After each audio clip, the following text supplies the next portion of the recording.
এই সরকার আসার পরে সীমান্তে প্রায় 10 জনের মতো ভারতীয় বাহিনী বিএসএফ দ্বারা হত্যা করা হয়েছে এবং পুশিং করার চেষ্টা করা হচ্ছে অবৈধ বাংলাদেশি বলে। আমরা এই বাজেট অধিবেশনে পুশিং নিয়ে একটা আলোচনা করতে চেয়েছিলাম মাননীয় স্পিকার। এই আলোচনাটা আমরা জানি না কোন কারণে এই আলোচনাটা আমাদেরকে করতে দেওয়া হয়নি। সরকারি দল, বিরোধী দল, সমালোচনা, প্রশংসা, এত কথা হলো, আমরা কি 1 ঘন্টা সময় মাননীয় স্পিকার বের করতে পারতাম না পুশিং নিয়ে আলোচনা করার জন্য?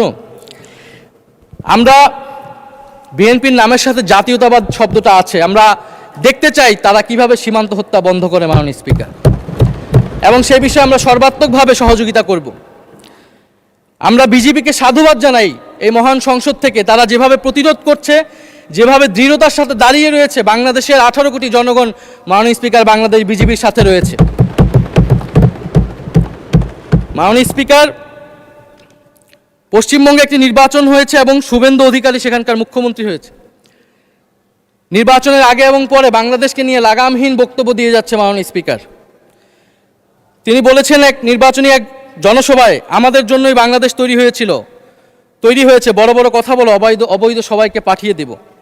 তিনি এর আগে একটি জনসভায় বলেছেন, ইসরায়েল যেভাবে গাজাকে শিক্ষা দেয়, বাংলাদেশকেও সেভাবে শিক্ষা দিতে হবে।